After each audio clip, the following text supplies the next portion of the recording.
কপাল বড় খারাপ, বাবাই মুসলমান, মা মুসলমান, দাদা মুসলমান, বংশ মুসলমান, তার ঘরে জন্ম নিয়ে তুই নবীর সুন্নত গুলো জবাই করতেছো। জবাই করিয়া আফসোসও করে না, বরং আমাদের উল্টা পাল্টা কথা বলো। টুপি মাথায় না দিলে কি হবে, নামাজ না পড়লে কি হবে, পর্দা না করলে কি হবে, মা বাবার খেদমত না করলে কি হবে, গানের আওয়াজ শুনলে কি হবে। আল্লাহ যদি রাগ করিয়া তোর মতো বান্দাটারে বলিয়া ফালায়, ওরে গাদ্দার তোর মতো বান্দা আমার না হইলে কি হবে। আমার নবী যদি বলেন তোর মতো উম্মত আমার না হইলে কি হবে, তখন তোমার কি উপায় হবে রে ভাই? ও এলাকার মুসলমান, আল্লাহর কোরআনটাকে কি মিথ্যা মনে করে বসছো নাকি? আমার নবীর কথাগুলো কি তোমার মিথ্যা মনে হয়? তো একটা প্রমাণ আমার সামনে দে। আল্লাহর কসম একবার, আল্লাহর কসম দুইবার, আল্লাহর কসম তিনবার।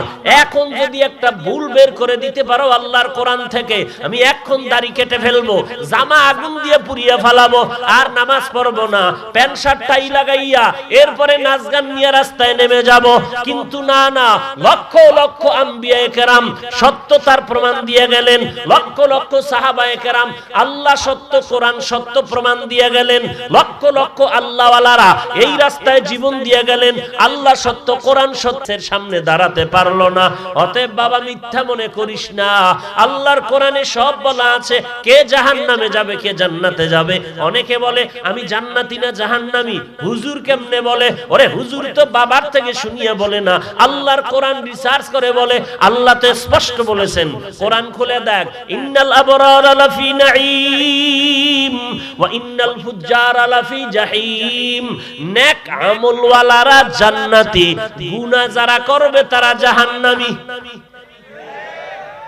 নেক আমলওয়ালা জান্নাতি, গুনাহগার যারা তারা জাহান্নামী। এরে নবীর উম্মত, তুমি এইবার বাড়ি গিয়া সাদা কাগজ লইয়া বসো, আয়নার সামনে চেহারাটা নিয়ে দাঁড়াও, এরপরে মাথার তালু থেকে পায়ের তালু পর্যন্ত লেখো তুমি কোন লাইনে গুনাহ। তোমার চুল দিয়া হিসাব করো, তোমার চুলটা মদিনার আদর্শে আছে নাকি দুনিয়ার কোন বেঈমানের পাঁচাটা গোলামের অনুসরণে আছে। লেখো, এক পাশে লেখো গুনাহ, আর এক পাশে লেখো নেক আমল। চুল লেখা দেখো, চুলের বেলায় তুমি গুনাহ করতেছো, তোমার আঙ্গুলের নখগুলির বেলায় তুমি গুনাহ করতেছো, কারণ মদিনার লাইনে তুমি নখ কাটো নাই। মদিনার লাইন ছাড়া দুনিয়ার বেঈমানের গোলামি করতে গিয়ে তুমি নখ কাটতেছো। তোমার পোশাকের দিকে তাকাও, মদিনার লাইনের পোশাকটা তুমি পরো নাই, তাহলে পোশাকের বেলায় তুমি গুনার পথে আছো, চুলের বেলায় গুনার পথে আছো, নামাজের বেলায় তুমি গুনার পথে, মা বাবার খেদমতের বেলায় তুমি গুনাহের লাইনে আছো, মুরব্বিদের সাথে আদব রক্ষার বেলায় তুমি গুনাহের লাইনে আছো, লেখাপড়ার বেলায় শিক্ষকের সাথে ব্যবহারের ক্ষেত্রে তুমি বেয়াদবি করে গুনাহের পথে আছো। এত পরিমাণ গুনাহ, এরপরে তোমার হাত গুনার কারণে নাপাক। মোবাইলটা হাতে নিছো, হাত দিয়া তুই কারোরে গালি দিছো, লেখছো, হাত নাপাক। চোখ দিয়া তুই কারো ছবি দেখছো, চোখ নাপাক। জবান দিয়া তুই কাউকে গালাগালি করতেছো, এই জবানটা নাপাক। অন্তর দিয়া কারো বিরুদ্ধে পরিকল্পনা করতেছো, তোর অন্তরটা নাপাক। পাও দিয়া তুই কারো ক্ষতি করার জন্য হাঁটতেছো, তোর পাও দুইটা নাপাক, ফুল বডি তোমার নাপাক। এত গুনাহ করার পর আল্লাহ এরপরও তোমার উপরে রাগ করে নাই। আল্লাহ বলেন, আয় আয় বান্দা, তওবার পথে ফিরে আয়। 70 বছর পর্যন্ত গুনাহ করে করে করে করে পাহাড় বানিয়েছো, আমি আল্লাহ তোর এক ফোঁটা চোখের পানি যদি ছেড়ে দাও, 1 মিনিটেই তোর 70 বছরের গুনাহ মাফ করে দিব। या इलाही तू मेरा माबूद है, या इलाही तू मेरा माशूक है, या इलाही मुझसे मुझको दूर कर, ताके देखो मुझ में तुझको एक नजर, या इलाही तू मेरा सत्तार है, या इलाही तू मेरा गफ्फार है। রাগ করেননি আপনারা? আল্লাহর কাছে তওবা করেন, আল্লাহ তো তওবাকারীকে বেশি মুহাব্বত করেন, পছন্দ করেন। তবে চোরের মতো তওবা না, খাঁটি অন্তরে চোখের পানিওয়ালা তওবা। যেই চোখে পানি নাই ওই চোখের দাম নাই। যেই জবানে আমার আল্লাহর গুণগান নাই, নবীর গুণগান নাই, জবানের দাম নাই। ওরে আল্লাহর বান্দা, তওবা করো। নিজে কোন দিন কোথায় কি পরিমাণ গুনাহ করেছেন চোখ বন্ধ করলে কিন্তু সব আপনার নজরে আসতেছে। আল্লাহ কয়, বান্দা সব নজরে এনে দিলাম কেন জানোনি? তুই মনে আসা মাত্রই যেন তুই ইস্তেগফার করো, তওবা করো, আর আমি আল্লাহ তোর তওবা করতে দেরি, ক্ষমা করতে দেরি না। এই জন্য তোর জীবনের সব গুনাহগুলো তোর স্মরণের মধ্যে নিয়ে দিছি। তুই চোখ বন্ধ করলে সব মনে আসবে, তুই কোন দিন কোথায় কি অপরাধ করেছিস। এগুলো মনে আসলেই দিলটা নরম করে কান্না করবি আর আস্তাগফিরুল্লাহ বলে তওবা করে নিবি, আমি সব তোর মাফ করে দিব। কেন এত তোরে আদর করি জানো? আমি আল্লাহ, দেখ তুই যেই পরিমাণ অন্যায় করছো, এই যদি তোর মা জানে লাথি মেরে তাড়ায় দিবে, আব্বা জানে তাড়ায় দিবে, তোর ভাই জানলে তাড়ায় দিবে, তোর বোন জানলে তাড়িয়ে দিবে, তোর সন্তান জানলে ধিক্কার জানাবে, তাহলে এত অপরাধের পরেও আমি আল্লাহ রাগ করিয়া একদিনও পানিও বন্ধ করি নাই, বাতাস বন্ধ করি নাই, সূর্যের আলো বন্ধ করি নাই, খানাও বন্ধ করি নাই। মুমিনেরা যেই নদীর মাছ খায় তোর জন্য সেই নদীর মাছ খাওয়ার স্বাধীনতা দিলাম। মুমিনেরা যেই গাছের ফল খায় ওই গাছের ফল তোকেও খাওয়ার সুযোগ দিয়া দিলাম। মুমিনেরা যেই জমিনে চলে ওই রাস্তায় চলার স্বাধীনতা তোকেও দিয়া দিলাম। আমি আল্লাহ পারতাম তোরে ঘুমের ঘরে লয়ে যাইতে, আমি আল্লাহ পারতাম, আমি আল্লাহ তোরে অসুস্থ বানায় তোরে দুর্বল করে দিতে, আমি আল্লাহ কিছুই করি নাই। আমি আল্লাহ রাস্তা খুলিয়া প্রথম আসমানে এসে প্রতিদিন তোরে ভোর রাত্রে ডাকি, তওবা কর। আমি আল্লাহ রাগ করি না, তোর জন্য আমি আরো মহব্বতে তোরে ডাকতেছি, কারণ আমি আল্লাহ চাই না তুই গুনাহ করিয়া জাহান্নামে যাবি। কেন চাই না? জাহান্নাম বড় ভয়ঙ্কর, একটা সেকেন্ডের গরম সহ্য করতে পারবি না। এখন আমগো শীতের দিন, সূর্যটা দুর্বল, কারণ ঠান্ডা বেশি। এরপরও কিন্তু দিনের বেলা সূর্য ছিল, রাতের বেলা নাই, তারপরও কিন্তু কেমন যেন একটু গরম লাগতেছে, ঘাম আসতেছে। আর কিয়ামতের ময়দানে এই সূর্যটা মাথার উপরে যখন নেমে আসবে, এই সূর্য কিন্তু এই জমিন থেকে 9,30,00,000 মাইল উপরে। এই সূর্য পৃথিবী নামক গ্রহ থেকে 13 লক্ষ গুণ বড়। সেখান থেকে যেই তাপ দেয় ওই তাপ সহ্য করতে পারি না, তাও দিনে। রাতের বেলা তো গরম কেন? আর কিয়ামতের ময়দানে এই সূর্যটা কঠিন তাপ যখন মাথার উপরে এসে দিবে, সূর্যের তাপে জমিনটা তামা হয়ে যাবে।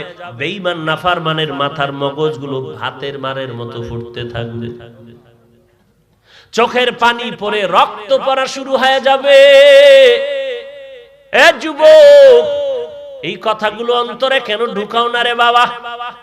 তুমি কি মনে করেছো তুমি বুঝি শান্তিতে আছো? না না, ডানে বামে তাকায়া দেখো, যার একবার অন্তরে বুঝ এসেই গেল ও স্কুলে পড়িয়াও কিন্তু নামাজ ছাড়ে না।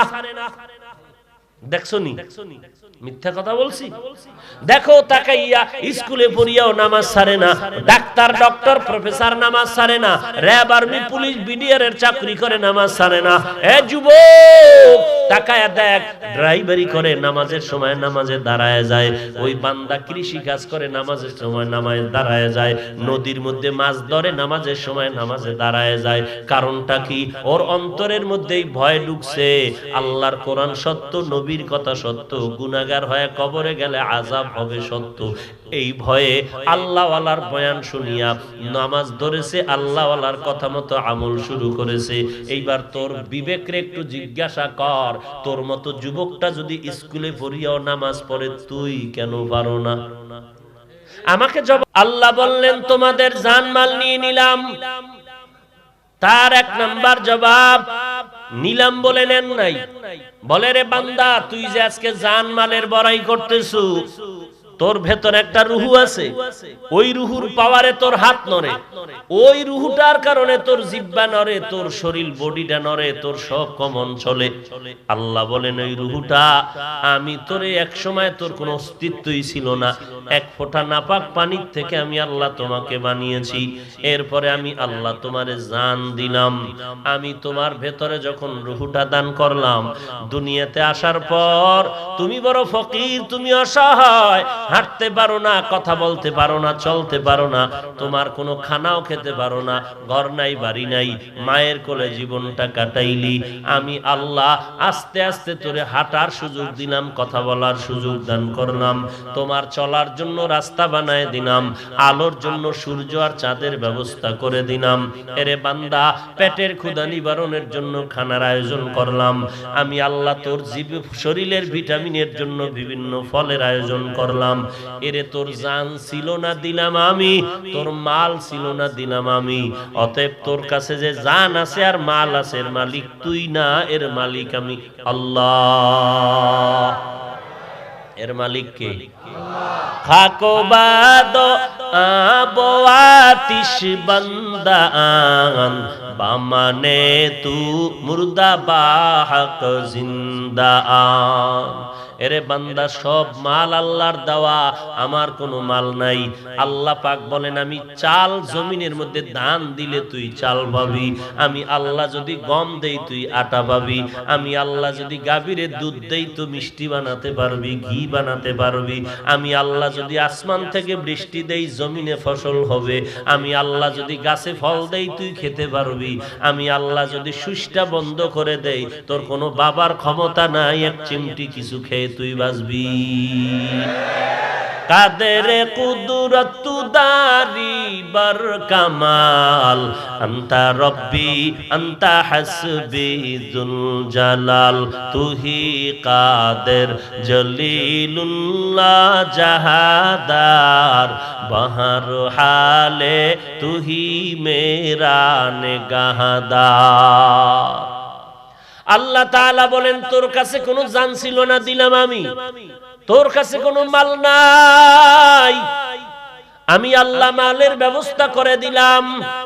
তবে মনে রাখি সেই মালের মালিক আমি আল্লাহ, তোর জীবনের মালিকও আমি আল্লাহ। কিছু সময়ের জন্য তোর কাছে রেখে দিলাম আমানত, আর জান্নাত আমি তোদের দিয়েছি বলে দেই নাই। তার ব্যাখ্যা কি জানো? সন্তান, তোদের যদিও না দিছি, তোর বাবারে তো জান্নাতে ঢুকায় দেখায় দিছি। তোর আব্বা আম্মায় জান্নাত পাইছে, নিয়ম অনুযায়ী বাবা না থাকলে তার সম্পদ পাবে তার সন্তানেরা। তাহলে জান্নাত দিয়া দিছি, আমি তোর জানমালও তোর কাছে রেখে দিলাম আমানত। এখন তোর আব্বা আম্মা জান্নাতে নাই, ওই জান্নাত যদি আবার ফিরে পেতে চাও, তাহলে তোর সাথে আমার যে বেচা কিনা হয়েছে দুইটা শর্তের বিনিময়, এই শর্তগুলো যদি ঠিক রাখিয়া আমার দেওয়া জান, আমার দেওয়া মাল ব্যবহার করো, তাহলে সেই জান্নাত আবার ফিরায় দিব। আর যদি গাদ্দারি করো, আমি আল্লাহ তোর জন্য জাহান্নাম বানায় রাখছি। ওই বেচা কিনা ঠিক রাখার জন্য দুই শর্ত তোমার কন্টিনিউ পালন করে চলতে হবে, না হয় তোমার বেচা কিনার শর্ত বাতিল, বেচা কিনাও বাতিল। জান্নাত নিয়ে যাব, তোর জান মাল শুদ্ধ গাট্টি ভাঙ্গা জাহান্নামে ফেলায় দেব। ওয়াইলুল লিকুল্লি হুমাযাতিল লুমাযাহ আল্লাযী জামাআ মালান ওয়া আদ্দাদাহ। ওয়াইল নামক জাহান্নাম যারা গীবত করে, মানুষের নামে অপবাদ দেয়, সারাটা দিন রাত শুধু মানুষের দোষ নিয়ে পড়ে থাকে, রাত নাই দিন নাই, পারলেই দুই কলম ফেসবুকের মধ্যে না লাগলে তার ঘুম হয় না। যখন দেখে চরমনায়ের বিরুদ্ধে 2 লাইন লেখা দরকার ফট করে লেখে, যখন দেখে লেখার মধ্যে তার মজা লাগে না তখন তাবলীগের বিরুদ্ধে লেখে, তাবলীগের বিরুদ্ধে লেখিয়াও যখন দেখে 2-3 দিন পরে মজা কমিয়ে গেছে তখন হাটাজারির বিরুদ্ধে লেখে। ওইভাবে লিখতে লিখতে খটপড়িয়া দেখে যখন মজা পাওয়া যায় না তখন সরকারের বিরুদ্ধেও লেখে, তখন বড় বড় এমপি সাহেবের বিরুদ্ধে লেখে, মন্ত্রী সাহেবের বিরুদ্ধে লেখে। এরে বেটা পেছনে বৈশা বাদাম বিক্রেতার মতো চিল্লাইলে কি লাভ হবে? সামনে 2টা কথা বলবি, বাঘের বাচ্চার পরিচয় দিবি। ফেসবুকের তো বাপও নাই মাও নাই, এইটা চালাইয়া কি বাহাদুরি দেখাও। কিছুদিন চরমনাই নিয়ে খেলা করো, কিছুদিন তাবলীগ নিয়ে করো, কিছুদিন কওমি মাদ্রাসা নিয়ে, কিছুদিন হাটহাজারি নিয়ে, এই রকম করে করে করে করে তোর লেখাপড়া শেষ, মা বাবার বরদোয়া সমূলে আসতে থাকে, আর আল্লাহওয়ালাদের বিরুদ্ধে বলো, আল্লাহওয়ালাদের বরদোয়া কপালে লাগতে থাকে। কেন? আল্লাহওয়ালাদের বরদোয়া হাত তুলিয়ে করা লাগে না। কেন? আল্লাহ বুখারী শরীফের মধ্যে নবীকে জানায় দিলেন, মান আদালি ওয়ালিয়ান ফাকাদ আযানতুহু বিল হারব। ও নবী, উম্মতের জানায় দেন যারা আমার ওলিদের সাথে বেয়াদবিমূলক আচরণ করবে, দুশমনি করবে, আমি আল্লাহ নিজেই তার সাথে যুদ্ধ করার জন্য রেডি হয়ে গেলাম। আল্লাহওয়ালারা কখনো বরদোয়া করে না। দেখছেন না ইমামরে কি পরিমাণ বিসমিল্লাহ ছাড়া গালাগালি করে, সামনে পিছনে নামাজ পড়ে, বাইরে গিয়া ইমামের বিরুদ্ধে চায়ের দোকান গরম। যখন দেখা হয়েছে না ইমাম সাহেবের সাথে ফাট করে দেখা হয়েছে, আসসালামু আলাইকুম হুজুর, ভালো আছেন? মুসিবতে আছে, একটু দোয়া চাই। দোয়া চাই তো কয় না, দোয়া কইরেন। যত বিনয়ী হবে মানুষ, আল্লাহ তাকে তত বেশি মহব্বত করবেন। ভাইরা আমার, অথচ এত কিছু করার পরে ইমাম সাহেব কারো জন্য বরদোয়া করে না। রাতের আধারে উঠিয়া কান্না করে, আল্লাহ তুমি সবাইরে মাফ করে দাও, এলাকায় শান্তি দান করো, অসুস্থ রোগী সুস্থ বানায় দাও, কবরের আযাব মাফ করে দাও, যারা ব্যবসা করে চাকরি করে কামাই রুজিতে বরকত বাড়ায় দাও। কখনো বরদোয়া করে না। এরপরও দোয়া নিয়েও কিলাকিলি কেন? আমার বাবার নাম কম কইছে, দোয়া কম হইছে, আর একজনের নাম কইলো কেন? এরে নবীর উম্মতের দল, আল্লাহ বলেন আমি জান্নাত দিব মুমিনকে, কোন বেঈমানের জন্য জান্নাত নাই। জান্নাত কারা পাবে? মুমিনেরা পাবে। কোন বেঈমান জান্নাত কখনোই পাবে। কিন্তু হাদিস শরীফে আল্লাহর নবী বলেন, দুনিয়াতে যত মানুষ এসেছিল, আসতেছে, আসবে কিয়ামত পর্যন্ত, সবার নামে নামে একটা জান্নাতে ঘর বরাদ্দ করা আছে। ঘুমাইতেছেন না? আমি বুঝি না এই কেরানীগঞ্জের এই সেই ডাইলে মানুষগুলো একেবারে মনে হয় যেন কবরস্থান থেকে নতুন দুনিয়াতে উঠেছে। কোনো শীত নেই, গরম নাই, ঠান্ডা নাই, আওয়াজ নাই, না জোরে না আস্তে। বুঝতেছি না কি আপনাদের হালাল। আল্লাহ আমাকে হেদায়েত দান করেন। আপনাদের জন্য আর কি বলবো, কেন হেদায়েতের দোয়া করলো আবার কোন ঝামেলা। রিকশাওয়ালা উঠছে, হুজুর টানতেছে, হুজুর তো হুজুরের নামাই দিয়ে হুজুর দোয়া আছে, আল্লাহ তোমার হেদায়েত দিও, কয় আপনার বাপ মায়ের দিয়ে দিন। মনে করছে কোন বড় দোয়া জানি করছে, বুঝেন নাই? এখন দোয়া করতে মুশকিল, মুসিবতের শেষ নাই। আল্লাহ হেদায়েত দান করেন। কার জন্য আমিন কইছেন? আমার জন্য, নিজেরটার জন্য কইতেলেন না? কইছেন? কইছেন নি? তাহলে আপনাদের উপায় কি? যারা আজকে ফজর পড়েন নাই, জোহরের নামাজ পড়েন নাই, আসরের নামাজ পড়েন নাই, মাগরিব পড়েন নাই, এশার নামাজ পড়েন নাই, আপনাদের কি উপায়? নিয়ত করছেন বয়ান কম হইলে আজকে সারাসারি হবে না, টাকা লাগে আরো বাড়ায় দেব, বয়ান হতে হবে, প্রয়োজনে ফজর মাইল। ওই বুঝলো আর না বুঝলো আর এক গজল।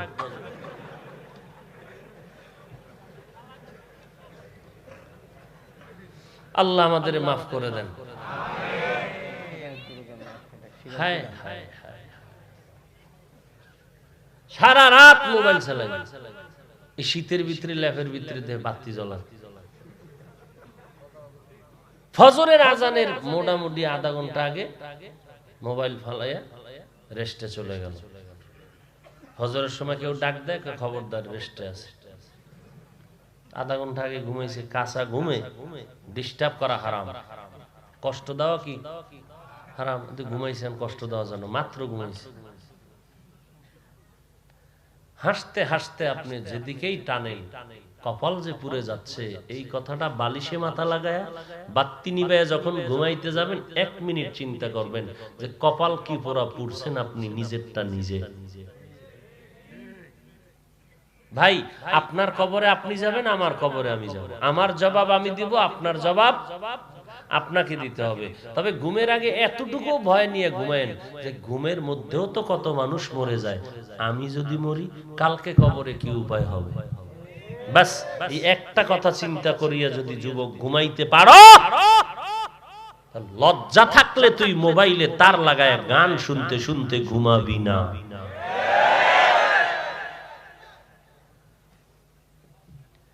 ইন্নাল্লাযীনা আমানু ওয়া আমিলুস সালিহাত কানাত লাহুম জান্নাতুল ফিরদাউসি নুজুলা। এরে নবীর উম্মত আশিকের দল, হাদিস শরীফে আল্লাহর নবী বলেন, জমিনের মধ্যে যত মানুষ আসতেছে কিয়ামত পর্যন্ত আসবে, সবার নামে জান্নাতে একটা ঘর বানানো আছে। নমরুদের নামে জান্নাতে বাড়ি আছে, ফেরাউনের নামে জান্নাতে বাড়ি আছে, সাদ্দাদের নামে জান্নাতে বাড়ি আছে, কারুনের নামে জান্নাতে বাড়ি আছে। ওরে নবীর উম্মতের দল, আবু জাহাল, উতবা, শাইবার নামে জান্নাতে একটা ঘর বরাদ্দ করা আছে। ও আল্লাহ, আমরা কোরআন হাদিস রিসার্চ করে জেনেছি বেঈমানেরা কখনো জান্নাত পাবে না, কশিন কালো পাবে না। অতএব জানতে চাই ওই ফেরাউনের জান্নাত কি হবে, নমরুদের জান্নাত কি হবে, সাদ্দাদের জান্নাত কি হবে। আল্লাহ বলেন, নবী জানায় দেন, এই জমিনে আমার আপন বন্ধু যারা মুমিন, এদেরকে জানায় দেন, এরা আমি আল্লাহর দেওয়া ডিউটি যখন পালন করবে, নির্দিষ্ট মূল ডিউটি পালন করলে তো মূল জান্নাত পেয়ে যাবে। তবে মূল ডিউটির পরে কিছু ওভার ডিউটি আমি বান্দার জন্য রেখে দিলাম। বান্দা যখন ওভার ডিউটি করবে, দৈনন্দিন 5 বেলার নামাজ পড়া প্রত্যেকটা মুমিনের জন্য মূল ডিউটি, অন্য নামাজ পড়বা ওভার ডিউটি, রমাজানে রোজা রাখবা মূল ডিউটি, অন্য রোজা রাখবা তোমার ওভার ডিউটি, ধনী মানুষ বছরে একবার যাকাত দিবা মূল ডিউটি, মাঝে মাঝে মাদ্রাসা মসজিদ কোরআনের খেদমতে দান সদকা করবা ওভার ডিউটি, ধনী মানুষ জীবনে একবার বাইতুল্লাহ হজ করবা মূল ডিউটি, মাঝে মাঝে উমরায় গিয়া আল্লাহরে লাব্বাইক বলে ডাক দিবা, এটা ওভার ডিউটি। যারা মূল ডিউটি করবা তোমরা নির্ধারিত মূল জান্নাত পেয়ে যাইবা।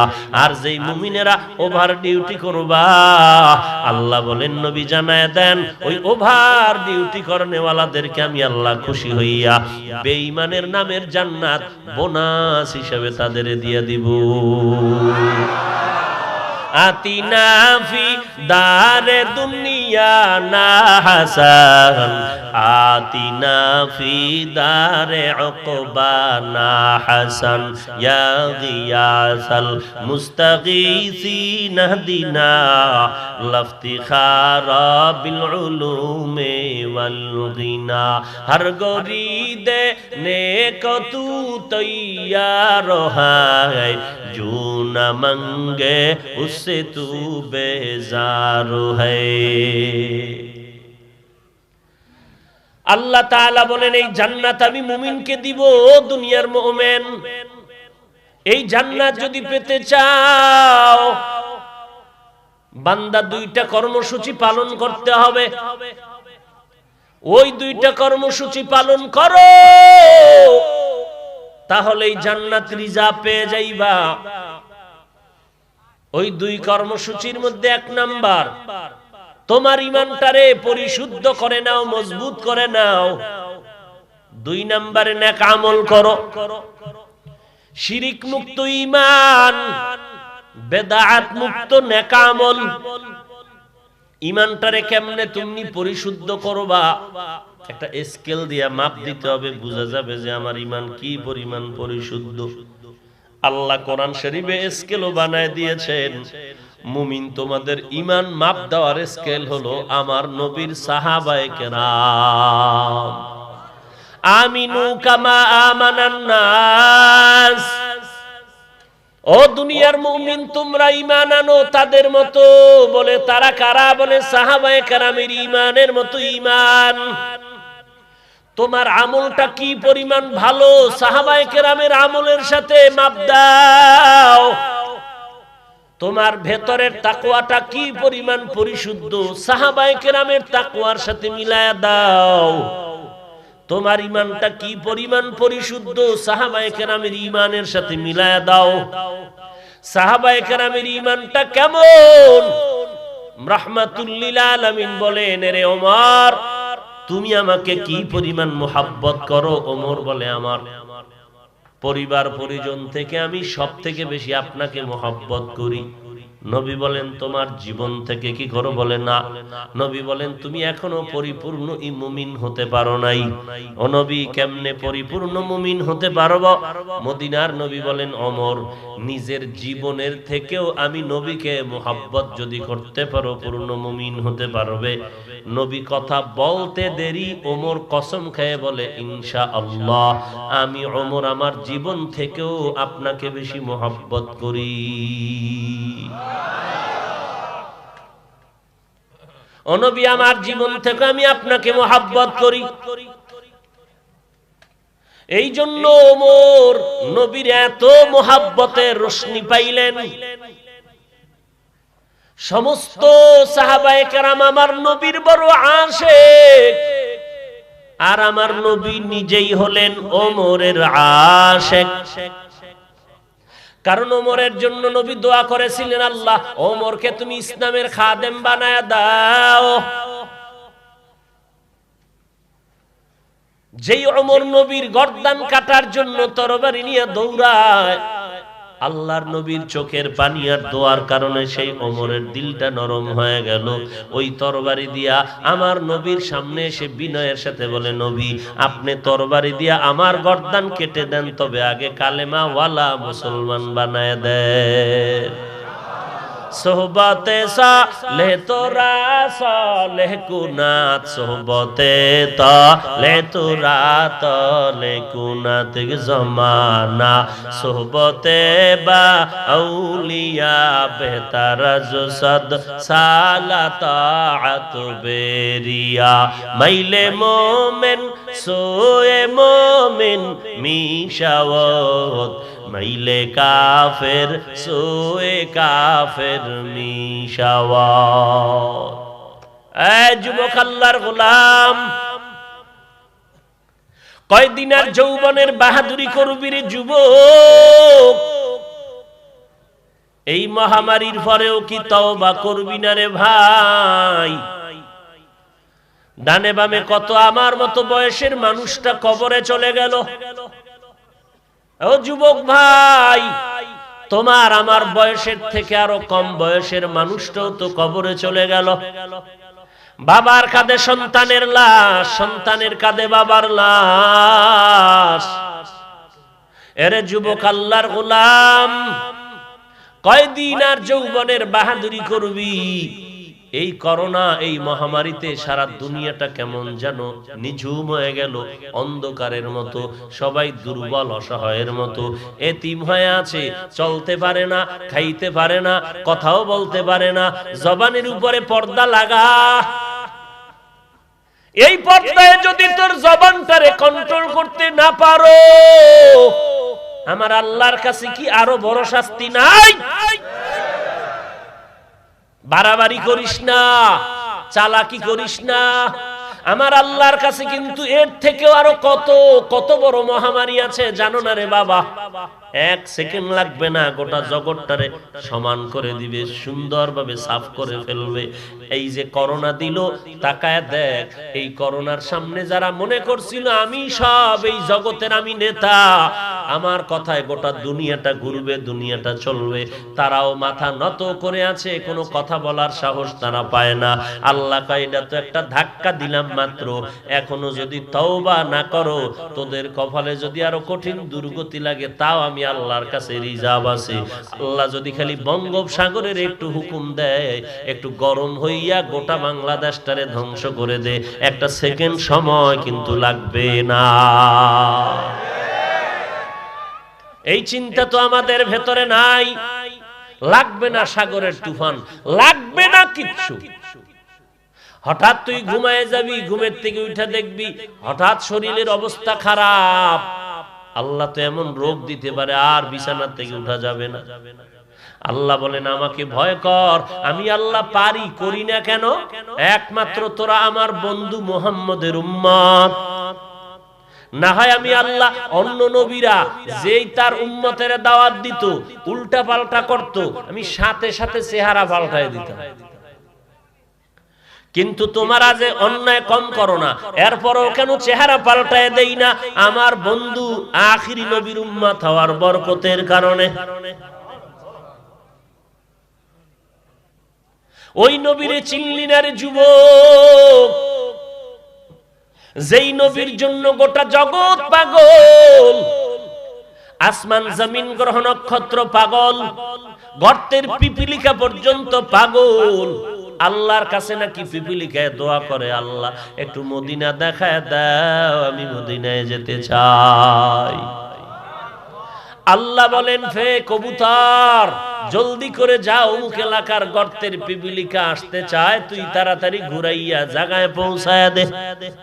আমার নবীর জন্য জঙ্গলের প্রাণীরা পাগল, যেই নবীর চেহারা মোবারকের দিকে একবার নজর দিলে দীর্ঘদিনের ক্ষুধা নিবারণ হয়ে যাইতো। আমার নবীর ঘাম মোবারকের থেকে মিশকের ঘ্রাণ পাওয়া যাইতো। কেমন একজন নবী পাইলি রে বাবা, যেই নবীর আদর্শ দেখিয়া ১৫০০ বছর পরে কত বেঈমানেরা মুসলমানের পতাকা তলে আসলো। লাগবে না, তোমার জবাব তুমি নাও। তুমি তোমাকে জিজ্ঞেস করো, আরে আমার মতো যুবক যদি ডাক্তারি করিয়াও নামাজ পড়ে, আমি পারবো না কেন? আমার মতো যুবক যদি ব্যবসা করে নামাজ পড়ে, আমি কেন পারবো না? আমার মতো বান্দা যদি চাকরি করে নামাজ পড়ে, আমি কেন পারবো না? একটা ফ্যাক্টরিতে চাকরি করে ১০০ লোক, ৫০ বাদ দাও, ১০ জন লোক কি নামাজ পড়ে না? ওই ১০ জন লোকের দিয়া বাকি ৯০ জনের ইচ্ছা রকম জুতার বাড়ি আল্লাহ দিবে। ওই গাদ্দার, তোর একই ফ্যামিলিতে একই ফ্যাক্টরিতে একই টাইমে ডিউটি করিয়া এই ১০ জন নামাজ পড়ছে, তোরা ৯০ জন পড়লি না কেন? বিচারটা এবার তোরা কি হবে? একই ক্লাসে পড়তেছো, স্কুলে কলেজে, অথচ এই একই ক্লাসের ২০-৫০ জন ছাত্রের মধ্যে ২-৪ জন কি নাই নামাজ পড়ে? ওই ৪ জন তোর কপালে জুতা দিয়ে বাইরে হাসরের ময়দানে।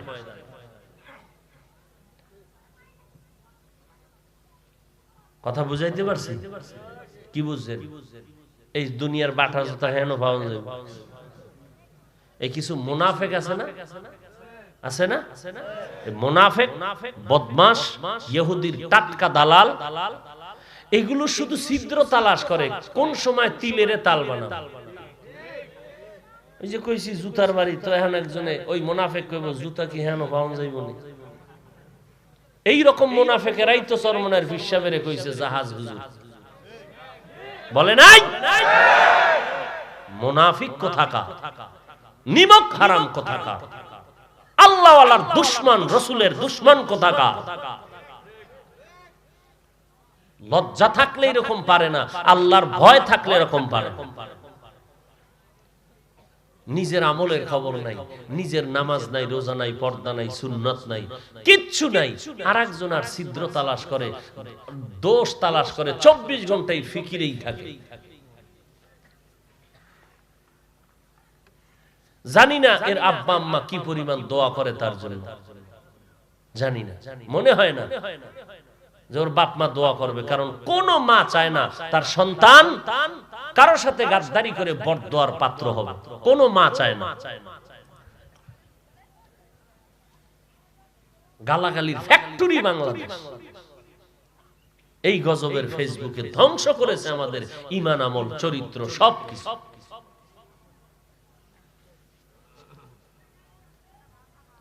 আল্লাহ আপনি আমাদের সবাইকে হেদায়েত দান করুন। যাহা কিছু বলতেছি জাহান্নামের আগুন থেকে বাঁচানোর মহব্বতেই বলতেছি। আপনি মানবেন কিনা সেটা আপনার ইখতিয়ার, কারণ কিয়ামতের আগে আর আমার আখিরি নবী আসবেন না। নবুয়তের দায়িত্ব উম্মতের কাছে পেশ করবেন একমাত্র আহলে হক উলামায়ে কেরাম। আহলে হক বাতিল না, আহলে বাতিল না, হক আহলে হক। যারা উম্মতের কাছে দেওবন্দি, চরমনাই, তাবলীগ, হাটহাজারী, আবু হানিফা নিয়ে সমালোচনা করে, বিরোধিতা করে, তারা আহলে বাতিল।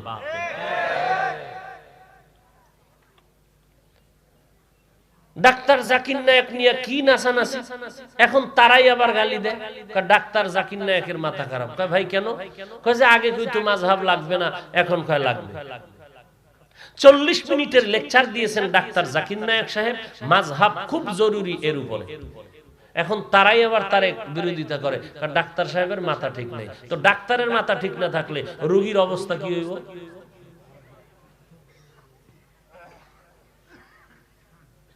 আর কিছু কইলেই কয় হিংসা। হ্যাঁ, হিংসা। তুমি যে গাদ্দারি করছো এটা কে বলবে? তুমি যে তাবলীগলারে গালি দিছো ওটা হিংসা না? তুমি চরমনাইকে গালি দিছো এটা হিংসা না? তুমি তাবলীগলারে গালি দিছো, হাটহাজারীর হুজুরের গালি দিছো, মরার পরেও ছাড়ো নাই, এটা হিংসা না? আমরা প্রতিবাদ করি অন্যায়ের, এটা হিংসা? অন্যায় করার প্রতিবাদ করার নাম হিংসা না, এটা ঈমান। এটা কি ঈমান? আমরা তো ডাক্তার জাকির নায়েকের গালি দেই নাই কখনোই।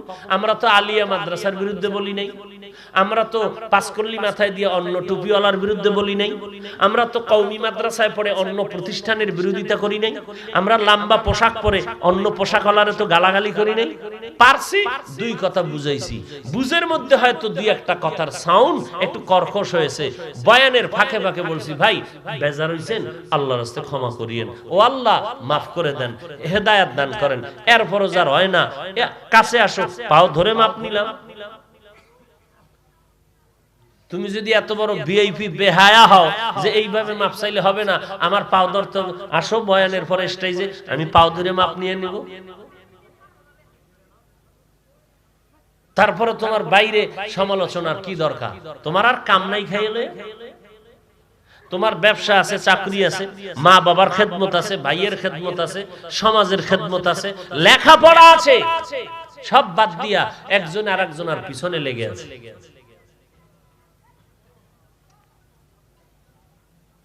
আল্লাহ সবাইকে মাফ করুন। জান্নাত আমরা পেতে চাই, কর্মসূচি দুইটা পালন করা লাগবে। 1 নাম্বার ঈমানটা মজবুত করতে হবে, 2 নম্বরে নেক আমল করা লাগবে। ঈমান কেমনে মজবুত করবেন? সাহাবায়ে কেরামের ঈমানের মতো ঈমানদার হতে হবে। পৃথিবী একদিকে চলে যাবে, আল্লাহ এবং রাসূলকে বেজার করা যাবে না। হলো সাহাবায়ে কেরামের ঈমানের মূল স্লোগান। জীবন চলে যাবে, আমার জীবনের কোনো দাম নাই। আল্লাহ যদি নিতে চায় গাড়ির তলে নিতে পারেন, কি করার আছে আমার? আল্লাহ যদি নিতে চায় ঘুমের ঘরেও নিতে পারেন, কিছু করার আমার নাই। তো জীবন তো একদিন চলে যাবে, গ্যারান্টি নেই কবে চলে যাবে, কয় ঘন্টা সময় বাকি। অতএব আমার বাকি জিন্দেগি আমি আল্লাহর রাস্তায় ওয়াকফ করে দিব, আমি নবীর তরিকায় চলবো। তার মানে এইটা না যে আল্লাহর হুকুম মতো চললে, নবীর তরিকায় চললে ব্যবসা করা যাবে না, চাকরি করা যাবে না, স্কুলে পড়া যাবে না, কলেজে পড়া যাবে না, ডাক্তারি করা যাবে না, সাংবাদিকতা করা যাবে না। সম্পূর্ণ মিথ্যা কথা। ও যুবক, আল্লাহর নবীর তরিকায় চলো, আল্লাহর গোলামি যদি করো, ডাক্তারিও বন্ধ হবে না, স্কুলে পড়া বন্ধ হবে না, ইংরেজি পড়া বন্ধ হবে হবে না, তোমার সাংবাদিকতা বন্ধ হবে না, চাকরিও বন্ধ হবে না, তোমার ব্যবসাও বন্ধ করা লাগবে না। তুমি সব কিছু ঠিক রাইখা আমার নবীর সুন্নতের উপরে চলো। তোমার আমার মতো কত বান্দা কোটি টাকার ব্যবসা করে, 1 টাকাও হারাম খায় না, মানুষের সাথে ধোঁকাবাজি করে না, হালাল পন্থায় ব্যবসা করে। আবার আজানের সময় যখন হয় একটা সাইনবোর্ড লাগাইছে নামাজের বিরতি, দোকান বন্ধ, শাটারটা ফালাইয়া আল্লাহর বান্দা মসজিদে নামাজের মধ্যে গিয়ে দাঁড়ায় যায়। আর তুমি তো বলছো নামাজ পরে পড়ুম, কাস্টমার গেলে ভামু কই। এরপরে আকাম করছো কাস্টমারের সাথে, কি বলে 1 নাম্বার মালের 2 নাম্বারের সাথে মিলাইয়া 2 নাম্বার মাল দিয়া এরপরে আবার সাইনবোর্ড লাগাইছো বিক্রি করা মাল ফেরত নেওয়া হয় না। একবার বিক্রি করতে পারলেই শুকর আদায় করে, দিলাম 2 নাম্বার ঢুকাইয়া, আর ফেরত দিতে পারবে না। কেন? বলে সাইনবোর্ড লাগাইছি বিক্রি করা মাল ফেরত নেওয়া হয় না। অথচ মদিনার নবী বলেন বিক্রি করা মাল অবশ্যই ফেরত নিতে হবে, যদি নিতেই পারো তাহলে ওই বান্দা টাকা ফিরিয়ে দিবি, আর ওই টাকা বরাবর সদকার সমান সওয়াব পেয়ে যাবে।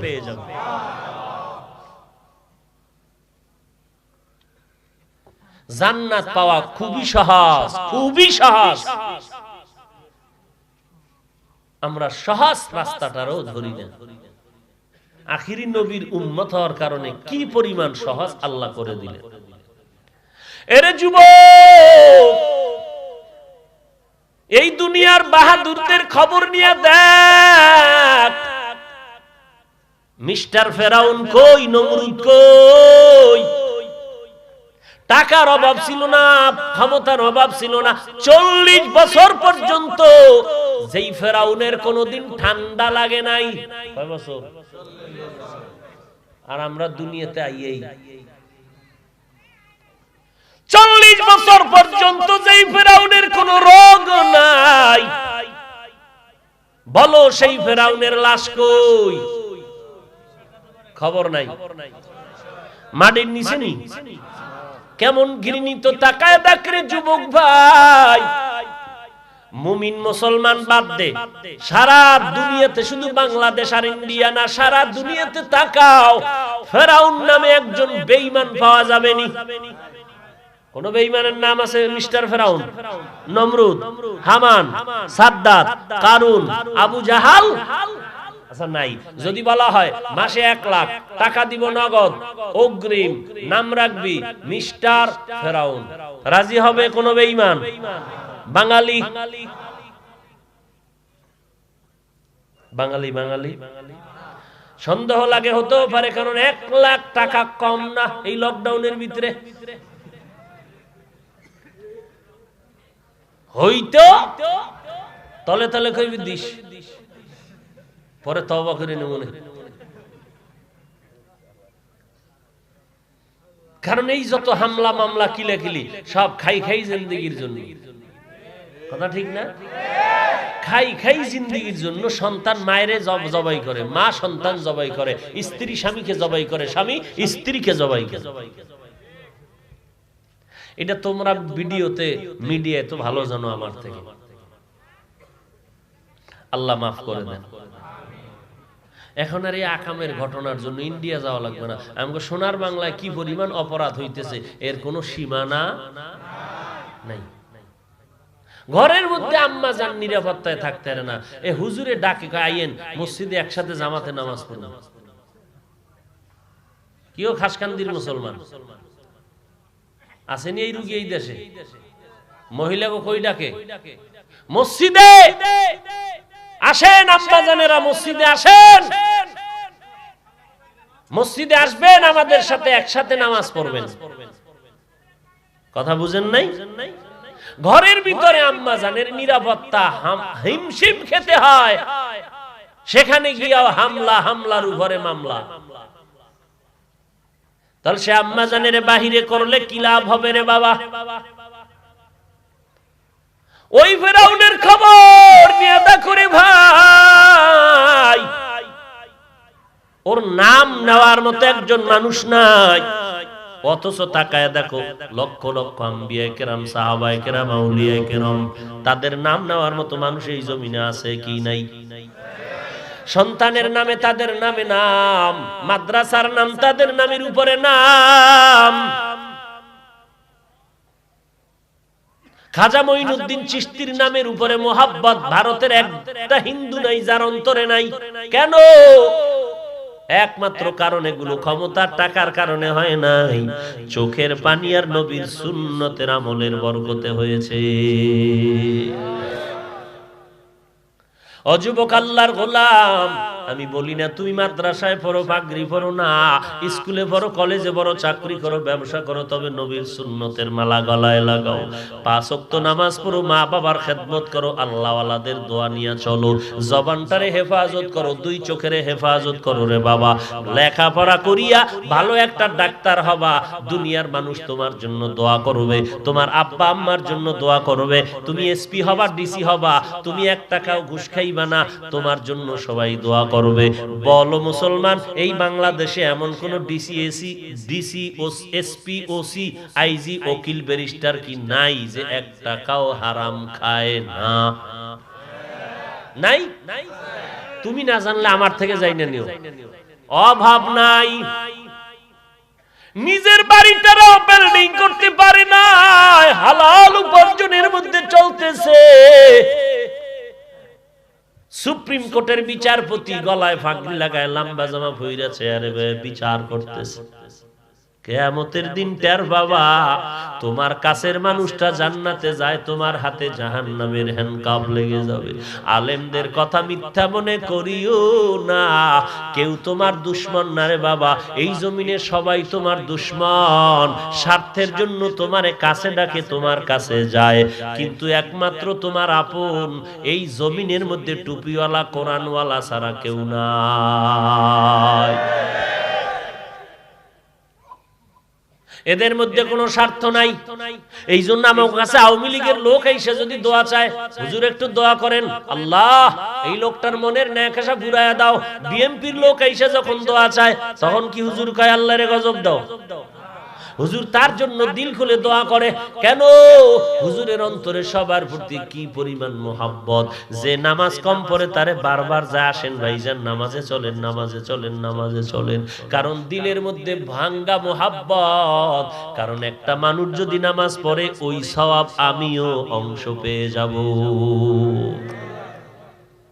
এইবার দেখেন তো ফেরাউনের কি পরিমাণ বদনাম গাইলাম, অথচ ওই ফেরাউনের ঘরেই তার স্ত্রী আসিয়ার কি খবর।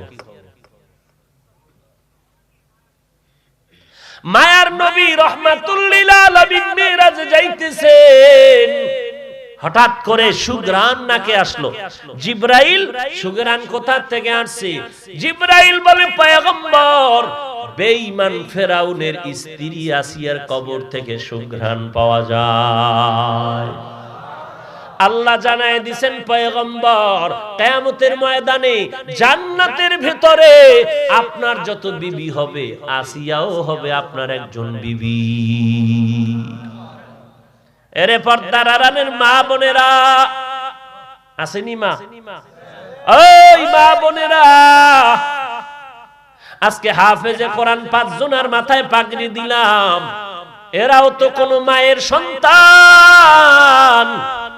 আপনার কি মনে চায় না আপনি একজন কোরআনওয়ালার মা হয়ে কবরে যাবেন? এরে আম্মা জান, আপনার কি মনে চায় না আপনার ইন্তেকালের পরে আপনার সন্তান জানাজার ইমাম হয়ে যাবে? ও আম্মা জান, আপনার কি মনে চায় না আপনার সন্তান কবরের কিনারায় দাঁড়ায় কোরআন তেলাওয়াত করে দোয়া করবে? এই বাবাজি, আপনার কি মনে চায় না একটা আদর্শ সন্তানের বাবা হয়ে কবরে যাবেন? সন্তানের কারণে মা বাবার সুনাম হবে, এই সন্তান কি আপনারা চান না? যদি চাইতেন তো সন্তানের দোষ দিয়েন না, নিজে আগে ঠিক হয়ে যান, আদর্শওয়ালা হয়ে যান। কারণ গাছ যদি ভালো হয়, সে গাছের ফল ভালোই হবে। এরে আম্মা জান ফেরাউনের ঘরে থাকিয়া আসিয়ার মতো আল্লাহর বান্দি এই পরিমাণ আল্লাহকে রাজি করে গেলেন এত কঠিন অগ্নি পরীক্ষার মাঝে। ওরে আম্মা জান, আপনার স্বামী তো আপনারে ফেরাউনের মতো আক্রমণ করে না, নামাজ পড়তে বাধা দেয় না, রোজা রাখতে বাধা দেয় না, কোরআন পড়তে বাধা দেয় না, বরং আমগোর সাথে মাঝে মাঝে দেখা হলে বলে, হুজুর আমি যদিও নামাজ পড়ি না, পর্দা করি না, তবে আল্লাহর শুকর আমার ঘরের স্ত্রী নামাজ পড়ে, আমার ঘরের স্ত্রী কোরআন পড়ে, আমার ঘরের বিবিটা ভালো, এই কারণে আমার মনে হয় যেন ঘরটা ভালো। কারণ ঘরের চৌকাট ভালো, পুরো ঘরটাই ভালো, ঘরের রমণী ভালো, সংসার বড় ধন্য। কারণ একটা মা এমন পরিমাণ আদর্শবান হতে হবে, কারণ তার ওই আদর্শ শিখবে তার সন্তান, আর একটা সন্তান আদর্শ দিয়ে পারবে গোটা দুনিয়াটাকে আলোকিত করতে। সন্তান মায়ের থেকে শিখে বেশি, এই জন্য মাকে আদর্শওয়ালা হতে হয় বেশি, সব থেকে আদর্শবান আম্মা জানকে হতে হবে। আর সেই ক্ষেত্রে স্বামীর সহযোগিতা লাগবে, কারণ এক হাতে তালি, দুই দিক থেকে যখন বাতি জ্বলে উঠবে নেগেটিভ আর পজিটিভ, যখন বাতি জ্বলে উঠবে তখন আলো হবে, এক তারে জ্বলবে না। এটার মধ্যে অ্যাক্সিডেন্ট হওয়ার ভয় বেশি। আল্লাহ আপনি আমাদেরকে কবুল করেন। এরে আল্লাহর বান্দা, আজকে থেকে তওবা করে নাও, আর জীবনে নামাজ ছাড়বো না, বেপরদায় চলবো না, মা বাবাকে কষ্ট দিব না, আহলে হক ওলামাদের বিরোধিতা করব না, আলেমদের কথা মতো জীবন চালাবো, নবীর সুন্নত অনুযায়ী আমল করব, আর জবান দিয়া গালি দিব না, চোখ দিয়া গুনাহ করব না, হাত দিয়া গুনাহ করব না।